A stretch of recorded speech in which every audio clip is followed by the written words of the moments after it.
তওবা করতে হবে রাজনীতির অঙ্গনে। আমি সেই জনগণকে তওবার রাজনীতির ডাক দিলাম।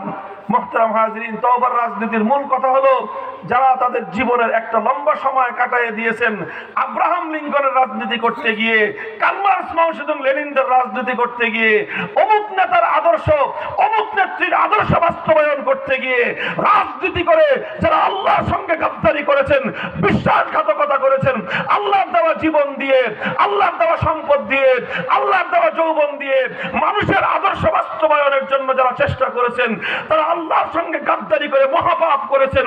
উপায় একটাই, এবার আল্লাহর আদর্শে, আল্লাহর দ্বীন দুনিয়াতে চিন্তা করবার জন্য রাজনীতি করতে হবে। এটাই হলো তওবার রাজনীতি। এই তওবা করবেন তো ইনশাআল্লাহ? আল্লাহর জমিনে আল্লাহর খেলাফত কায়েমের রাজনীতি করবেন। কারা কারা করবেন হাত তুলেন, আল্লাহ কবুল করেন।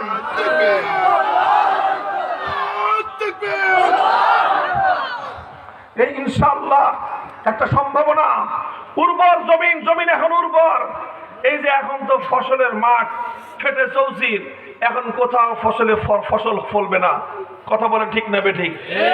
এরপরে দেখবেন মোটামুটি যখন জানুয়ারি মাসটা শেষ হবে, হ্যাঁ, জানুয়ারি মাসটা যখন শেষ হবে, আস্তে আস্তে ফসলের মাঠগুলি আবার চাষাবাদের জন্য উপযুক্ত হয়ে উঠবে।